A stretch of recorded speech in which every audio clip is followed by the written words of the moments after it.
Hello, my friends. Today is March 14, 2025.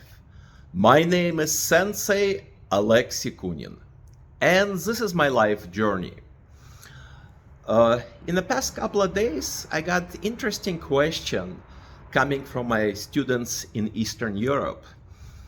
How do we classify school or system as a martial art? What criteria we're looking to really classify this art, not a sport, but specifically as a martial art?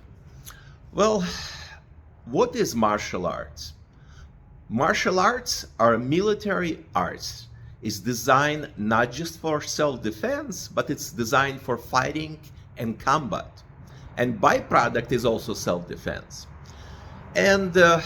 But there are some sports are very, very effective in fighting.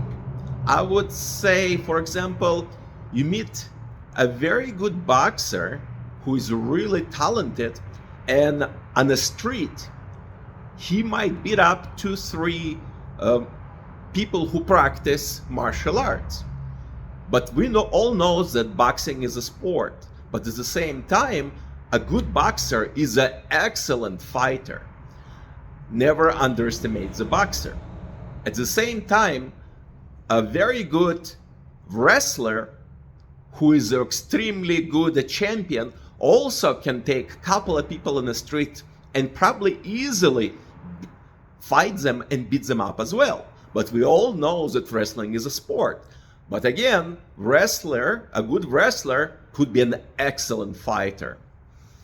So how do we really distinguish, draw a borderline and classifying martial art as a martial art and the other arts are sports? Society made a certain distinction lines and we kind of agree on them. Personally, I would say boxing, it's a sport, but it also can be a martial art. Wrestling is a sport, but it can also be a martial art.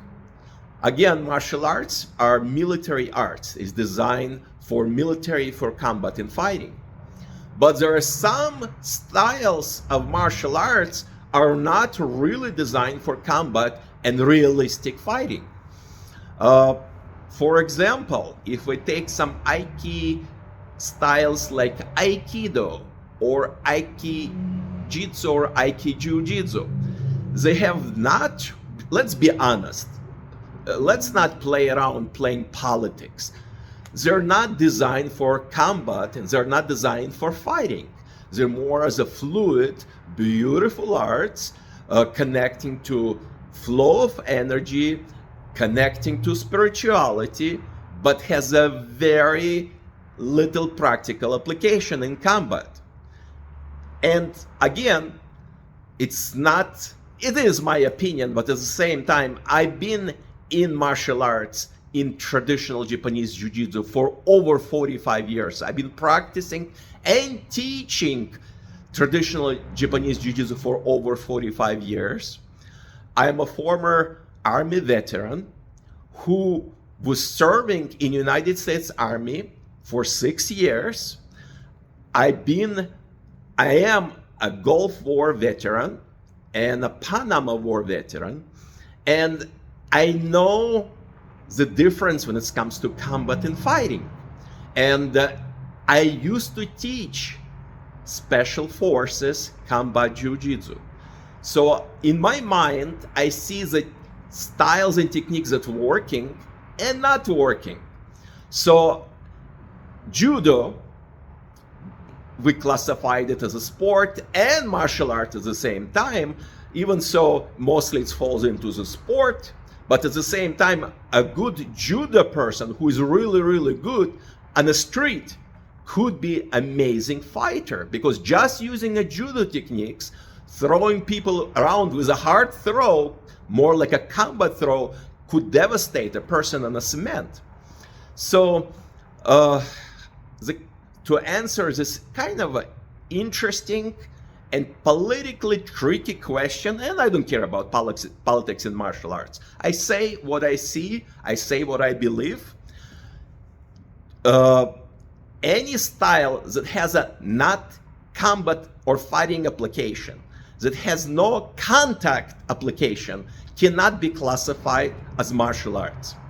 If you're training in a dojo and your style has no physical contact, there is no resistance, you just doing a form, and that form you don't know if it's gonna realistically work on the street. How do you know it's gonna defend you on the street? You know, you're doing some beautiful form, or you're doing some old-fashioned style of martial arts. Even in Jiu-Jitsu, there are some schools in Jiu-Jitsu, they have no physical contact. They do forms and katas, and they practice techniques with no resistance. So they do a joint lock, and the person flow with them in the joint lock. Very nicely, beautiful, works very nice, but will it work on the street? How do you know? You have to, I believe, in my dojo, when I teach technique, we test the technique hundreds and hundreds of times. First, we learn the technique, doing it hundreds and hundreds of times, perfecting the angle, maximizing the leverage and pain, and then we do randori with resistance, fighting each other, see if the technique gonna work or not. If it's not working, the technique is useless in combat. So again, even in Jiu-Jitsu, there are some styles that I cannot say they're gonna work on the street. They're too soft, way too soft for combat. There are some styles in karate, could be really good fighting arts, good practical application, and some styles, they jump around, there is a point fighting, there is no physical contact, they're barely touching each other, but the things are fighting. Yes, you're gonna get upset. You're gonna start screaming, what am I talking about? Well, I'm being honest. The way you train, that's how you're gonna fight. That's the golden rule. If you're training with realism, full contact, hardcore, mentally and physically pushing yourself, that's how you're gonna fight in the street. But if you come in a dojo, and it's not really a dojo, it's a club, everybody's hugging and smiling and joking around, not sweating, you think you're gonna be able to use your techniques in the street? Somebody will attack you and you smile and joke with them and they'll take your teeth out? Have to be realistic. So a lot of styles in martial arts, I wouldn't call them martial arts. They're soft arts, they're beautifully to look at, they're beautiful to look as the exhibition arts, but has no practical and combat applications. And there are some sports, I would call them martial arts because they're full contact, they're hardcore.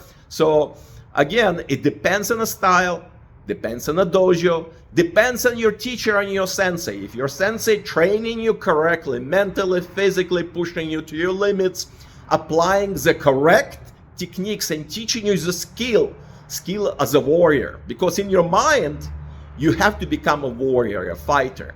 If you're in your mind, you're soft and too gentle, you're not gonna survive in the street. So it's important, the way you train, that's how you're gonna fight in the street. So yes, this is kind of a very politically interesting question, but I'm being honest, and I'm always say I have nothing to lose. So I'm old enough, wise enough to say what I believe, and whatever I say, it's truth. And I believe in myself, I believe in the art that I'm practicing, so I will always tell the truth if it's gonna work or not, if it's real or not real.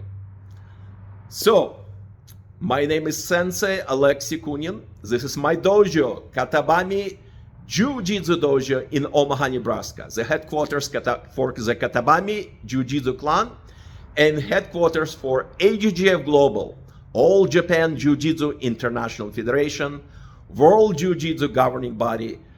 So, have questions, send me an email, call me. I will gladly talk to you, send a new video.